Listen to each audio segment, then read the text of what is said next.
د حاجت مونځ د غوښتنې لمونځ. حضرت عبدالله بن ابي اوفا رضی الله تعالی عنه فرمایي محمد رسول الله صلی الله علیه وسلم وفرمایل چا چې د الله څخه کومه غوښتنه وي یا یې کوم بنده ته کوم کار بند وي نو هغه د ډیر په ښه شان سره اودس وکړي.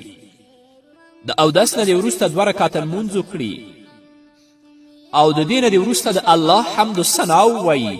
د هغه نه د وروسته په محمد رسول الله باندې درود ووایي. له هغه وروسته یې دا لاندنۍ دعا ولولي نو الله به یې حاجت پوره کړي. هغه دعا دا ده: لا اله الا الله الحلیم الکریم سبحان الله رب العرش العظیم الحمد لله رب العالمين أسألك موجبات رحمتك وعزائم مغفرتك والغنيمة من كل بر والسلامة من كل إثم لا تدع لي ذنبا إلا غفرته ولا هما إلا فرجته ولا حاجة هي لك ردا إلا قضيتها يا أرحم الراحمين. رواه الترمذي وابن ماجه.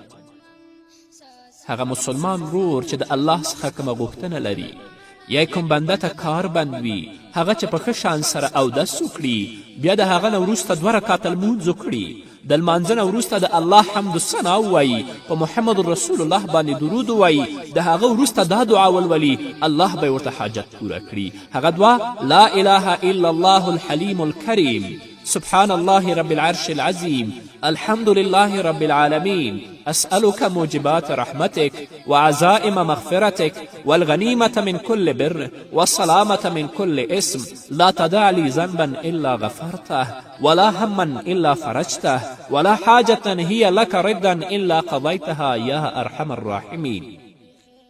له الله پرته بل معبود نشته. دا د دې دوه ژباړه ده. هغه زیات حلیم بردبار او زیات کریم مهربان ذات دی. پاکی د هغه الله ته چې د لوی عرش څښتن دی. ټولې ستاینې هغه الله لره دي چې د ټول مخلوق پالونکی او پروردګار دی. یا الله له تا څخه هغه څه غواړم چې ستا رحمت او مهرباني لازموي. یا الله له تا څخه هغه څه غواړم چې ستا د بښنې سبب ګرځي. د هرې نیکي څخه برخه او غنیمت غواړم. د هرې ګناه څخه سلامتیا غواړم. زما ګناه له بښنې مه پرېږده، زما ګناه وبښه. زما غم بې له خلاصولو مه پرېږده، زما غمونه خلاص کړه. او زما حاجت چې ستا رضا وي پکې بې له پوره کولو مه پرېږده، زما حاجت پوره که. ای د ټولو مهربانو څخه زیات مهربانه ذاته.